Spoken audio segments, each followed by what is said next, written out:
আওয়ামী লীগের বিচার সবচাইতে বেশি দাবি করে বিএনপি।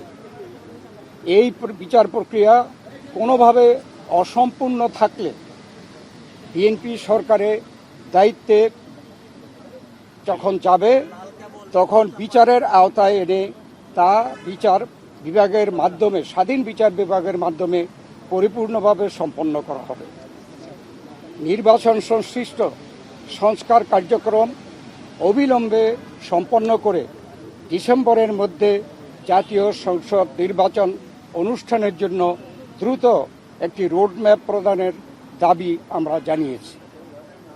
বাংলাদেশের মানুষ বিশ্বাস করে যে অন্তর্বর্তীকালীন সরকারের মূল দায়িত্ব হচ্ছে একটি সুষ্ঠু নিরপেক্ষ নির্বাচনের মাধ্যমে বাংলাদেশকে গণতন্ত্রে উত্তরণের প্রক্রিয়া দ্রুত সম্পন্ন করা হবে। যে কোনো উছিলায় নির্বাচন যত বিলম্ব করা হবে, আমরা মনে করি জাতির কাছে আবার স্বৈরাচার পুনরায় ফিরে আসার ক্ষেত্র প্রস্তুত হবে। এর দায় দায়িত্ব বর্তমান সরকার ও তাদের সাথে সংশ্লিষ্টদের উপরে বর্তাবে। বিএনপি সম্প্রতি যে নানা ধরনের গুজব আছে, সেই প্রেক্ষিতে আমরা বিএনপির পক্ষ থেকে বলেছি, বিএনপি কখনই প্রধান উপদেষ্টার পদত্যাগ চায়নি, বরঞ্চ প্রথম দিন থেকেই এই সরকারকে সর্বাত্মক সহযোগিতা করে আসছে। আমাদের যে আলোচনা তার এই সারাংশ ছিল এতটুকু। আপনাদের সকলকে ধন্যবাদ। আল্লাহ হাফেজ।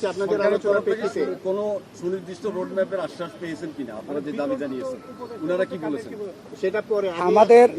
আমাদের যে আলোচনার মধ্যে আসছে সংস্কার, বিচার এবং নির্বাচন মূল। আমরা বলেছি একটার সাথে আরেকটার কোনো সম্পর্ক নাই, কেননা সংস্কার চলমান বিষয়, এটা চলতে থাকবে। আমরা আশা করেছি এই সরকার সকলের সাথে ঐক্যমতের ভিত্তিতে একটা সংস্কার প্রস্তাব দেবে, সেটা চলমান থাকবে।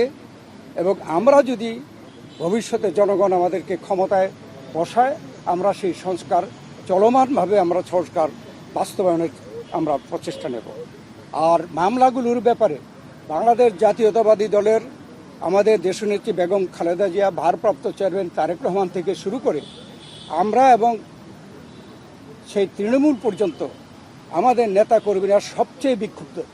আমরা এই স্বৈরাচারী ফ্যাসিস্ট সরকারের কর্তা ব্যক্তিদের এবং যারা দায়ী তাদের বিচার চাই। অতএব আমরা তো বিচারের পক্ষে, তবে বিচার ব্যবস্থা যে স্বাধীন চাই, আমরা স্বাধীন বিচার ব্যবস্থা এই বিচার সম্পন্ন করবে। এটাও কোনো দিন তারিখ ঠিক করে দেওয়া সম্ভব না, বিচারের আওতায় আনা হবে।